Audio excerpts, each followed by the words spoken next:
Innal hamdalillah nahmaduhu wa nasta'inuhu wa nastaghfiruh wa na'udzu billahi min shururi anfusina wa min sayyiati a'malina may yahdihillahu fala mudilla lahu wa may yudlil fala hadiyalah. Asyhadu an la ilaha illallah wa asyhadu anna Muhammadan abduhu wa rasuluh alladzi la nabiyya ba'da amma ba'd. Wa qala Allah ta'ala fil Qur'anil Karim A'udzu billahi minasyaitonir rajim. Zuyyina lin-nasi hubbus syahawati minan nisa'i wal banin wal qanatiril muqantarati minadh dhahabi wal fiddah wal khailil musawwamati wal an'ami wal hars. Dzalika mata'ul hayatid dunya wallahu innahu husnul ma'ab. Qul a'unabbi'ukum bi khairin min dzalikum lil ladzina taqaw inda rabbihim jannatun tajri min tahtihal anhar khalidina fiha wa azwajum mutahharatun wa ridwanun minallahi wallahu basirun bil ibad. Al-ayah. Khon fillah rahimakumullah, jamaah Masjid Al-Islah yang sama-sama mengharap ridha Allah. Marilah kita awali tausiah atau kuliah 3 menit ini dengan senantiasa meneguhkan kesyukuran kita terhadap Allah, di mana sampai detik ini Allah masih memberikan karunia-Nya, memberikan jatah waktu kita untuk menikmati masa-masa penuh keberkahan di bulan Ramadan. Di kondisi yang bulan penuh berkah, di kondisi yang fisik yang insyaallah senantiasa ada dalam sehat walafiat. Dengan kesadaran kita senantiasa bersyukur, mudah-mudahan lahir ketakwaan, lahir penghambaan yang lebih dari biasanya sehingga kita bisa menjaga dan memaksimalkan ibadah di bulan Ramadan ini. Ikhwan fillah rahimakumullah, di awal dibacakan surat yang sudah masyhur, yaitu surat Ali Imran ayat ke-14, di mana Allah Subhanahu wa taala 14 dan 15, di mana Allah Subhanahu wa taala menggambarkan bahwasanya ada fitrah yang kemudian Allah berikan kepada kita selaku manusia. Ada karakteristik yang hadir yang merupakan bagian dari sifat kita sebagai manusia.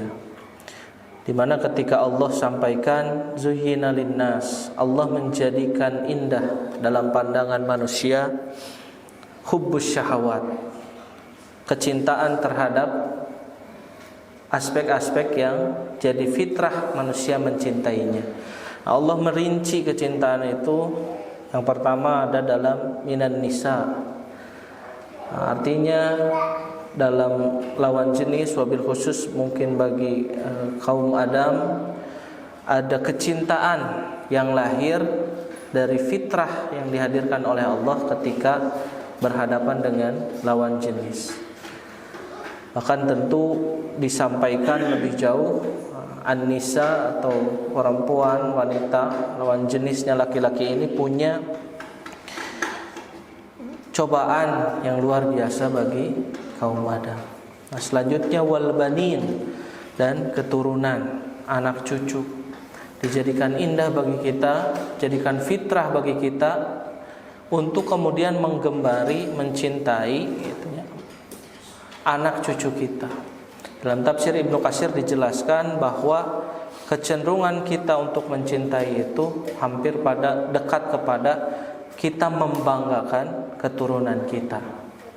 Sebagaimana kita tahu, tentu ketika kita dikaruniai oleh Allah keturunan, atau bahkan saudara kita yang dikaruniai keturunan, atau bahkan keturunan kita yang dikaruniai keturunan, ada rasa bahagia, dan bahkan jika tidak terkelola ada rasa ingin menampakkan bahwa inilah keturunanku.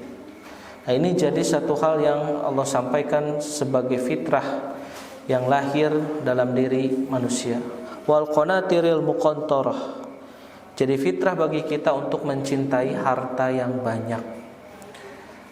Disampaikan bahwa yang namanya harta itu khodro wa halwa, hijau dan manis. Dalam satu hadis disampaikan, maksudnya ialah harta bagi manusia adalah sesuatu yang dipandang untuk kemudian dicari sebanyak-banyaknya, karena manusia merasa itu adalah sesuatu yang menghadirkan rasa cintanya.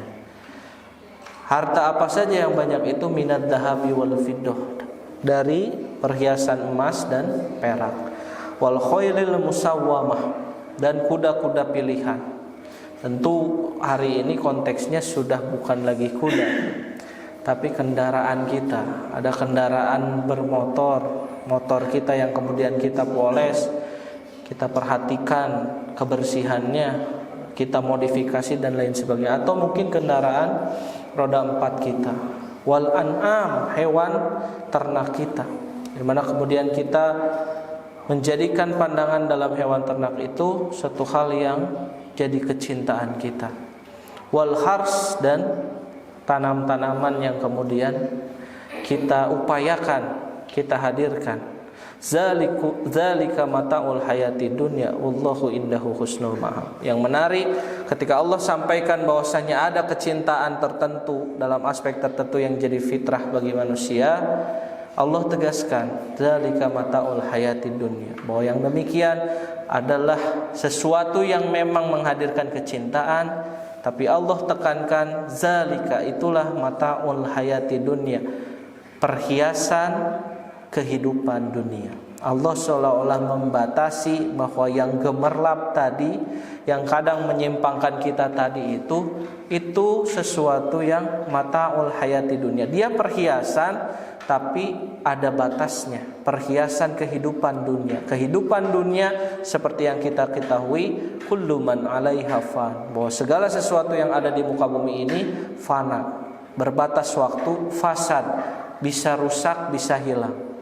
Maka yang tadi di awal Allah rinci adalah sesuatu yang bisa menghadirkan cinta kita, tapi justru kemudian bisa menipu kita ketika kita menggantungkan cinta kepada aspek-aspek tersebut.